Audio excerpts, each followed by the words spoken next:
we have two candidates that seem to have trouble telling the truth. Their rancor and rhetoric is over the top. And what we truly believe is this: the solidarity of our members built this union. Solidarity is what makes us strong. Solidarity has enabled us to achieve all of the success that we've seen through the 98 years of our great union. And we, all of us together, will not break down that solidarity for anyone. We're not going to break it down for a member of Congress or the U.S. Senate. And we damn sure won't tear our union apart simply to make an endorsement this year for President of the United States. It has seemed to me to be a basic fact about political life that at some point you have to make a decision about which side you are on. Are you on the side of the big money interests and their large campaign donors, or are you on the side of working families? That is a decision I made many, many years ago, and I thank you over the years for your support. Let me talk a bit about the reality of American life today. Every person in this room understands that in recent years we have seen a huge increase in worker productivity. You and the equipment that you have enables you to do more. And the question that we have got to ask ourselves, not only for firefighters, but for workers all over this country, how does it happen when worker productivity goes up, wages go down? How does it happen that in this great country, we have seen for the last 40 years a shrinking of the American middle class at the same time as the people on top have done phenomenally well? Today in America, municipal employees, and I know something about that because I was mayor for 8 years, municipal employees in many instances are struggling and working longer hours for lower wages. Municipal budgets are being cut while corporate profits are at an all-time high and the wealthiest people have never had it so good. How does it happen that today the average male worker in adjusted income, inflation adjusted for income, is earning $700 less than he earned 42 years ago? How does it happen that today the top 0.1% wealthiest people in this country now have more wealth than the bottom 90%? How does it happen that today in America, since the Wall Street crash, 99% of all new income is going to the top 1%? How does it happen that fire departments and police departments and public schools all over this country are starved for funding at exactly the same time as we give huge tax breaks to the wealthy and the large corporations? Today in America, we're losing $100 billion every single year because corporate America is putting their profits into tax havens like the Cayman Islands and Bermuda, not paying their fair share of taxes, and yet municipal governments, state governments are being starved all over this country. Maybe, just maybe, it's time for corporate America and the wealthiest people in this country to start paying their fair share of taxes.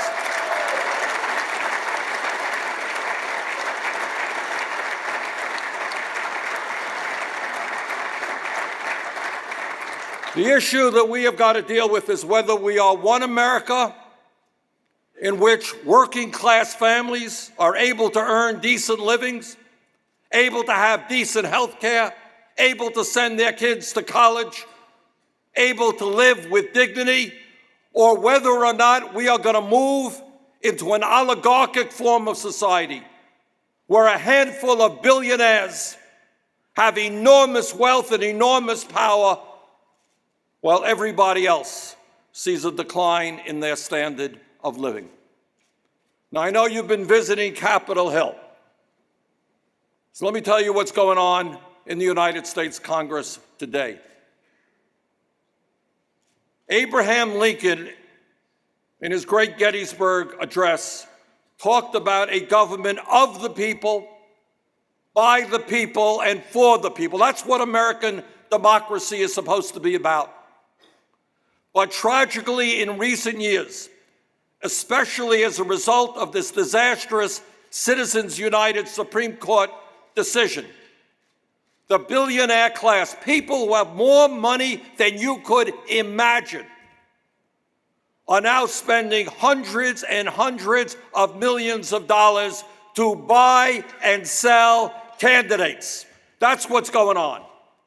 And the agenda up in Capitol Hill is not the agenda that says, how do we provide health care to all of our people? How do we raise the minimum wage to a living wage?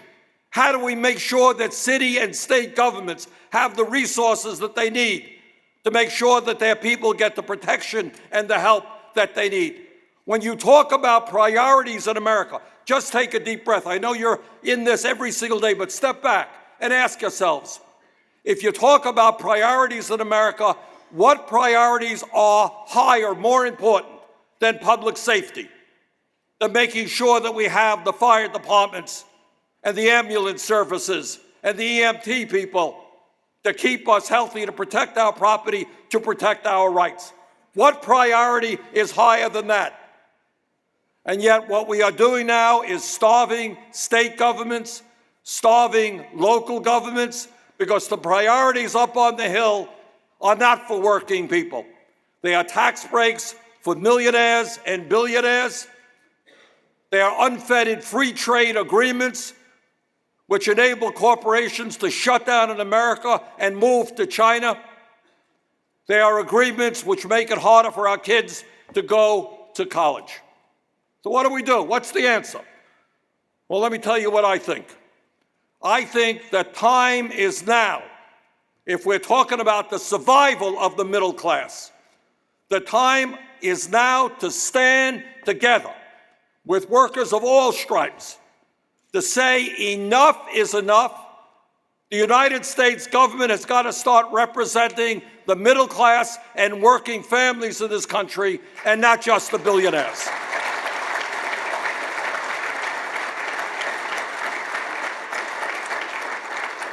So what are some of the things that we have to do?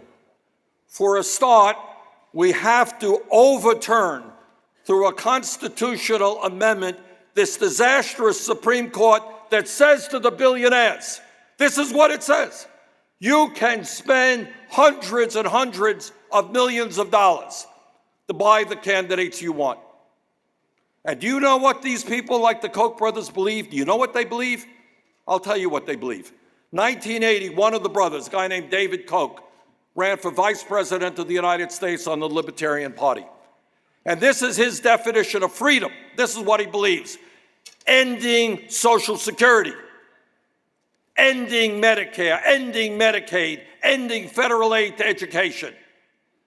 Some of us are trying to raise the minimum wage to a living wage. $7.25 is not a living wage.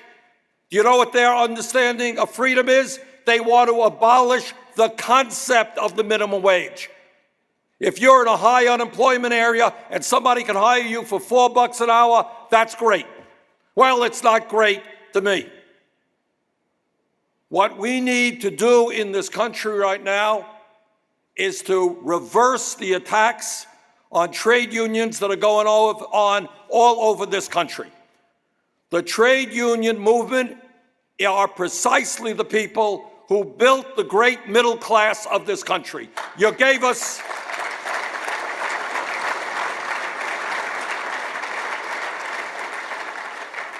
you and your brothers and sisters fought for Social Security, you fought for Medicare, you fought for Medicaid, you fought for affordable housing, you fought for every decent program that benefits the working people of this country. And that is why there is a war going on, not only against the middle class in general, but against trade unionists. Because the billionaire class understands, they're not dummies. They understand that when working people stand together, not only can they negotiate decent contracts, but they are a political force, that they're going to organize people politically to get out and fight for what is right for working families. And that's where we are at today. There is a war going on against working families where the billionaires are saying, hey, we got it, almost all of it, but we want all of it. The greed out there is quite incredible. This billionaire class is a very religious group of people. Their religion is greed. They want more and more. There is no end to what they want. So what our job is, where the trade union movement is right in the middle of the struggle, is to bring our people together, to make sure that in the next election, we don't have 36% of the people voting, but we have 70, 80% of the people voting. That in the next election, we do not let our opponents divide us up on all kinds of issues. I know that there are differences in this room on abortion, on gay marriage, guns, whatever it may be. Fine, let's have our differences. But when it comes to whether or not our kids can go to college, whether or not we're going to make it easier for workers to join unions, whether or not we're going to have a trade policy which creates jobs in this country, or whether it creates jobs in China, whether or not college is affordable, whether or not all Americans are entitled to health care as a right, let us stand together and not be divided.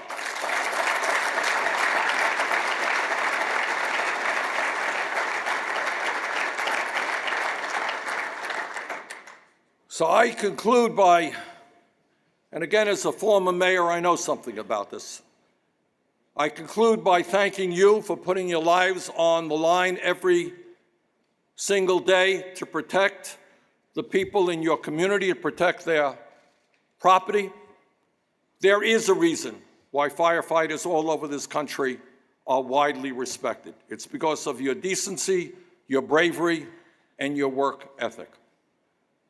But now something more is being asked of you, not only to be great firefighters or EMT people, but what is being asked of you now is to help lead in your communities with your brothers and sisters all over this country a grassroots political movement which says that the government of the United States of America, government of our great country, has got to be returned into the hands of the people who built this country and taken away from the greed and recklessness of the billionaire class who care nothing but for their own gains. So I want to thank all of you for the work you're doing. And when people back home say, you know, you came to Washington, you're talking to all these politicians, it's all crap, it's all BS. And I know, trust me, that a lot of people feel that way. You tell them if it's all so stupid and it's all so irrelevant, you ask them why the Koch brothers are prepared to spend almost $1 billion electing their candidates. All right?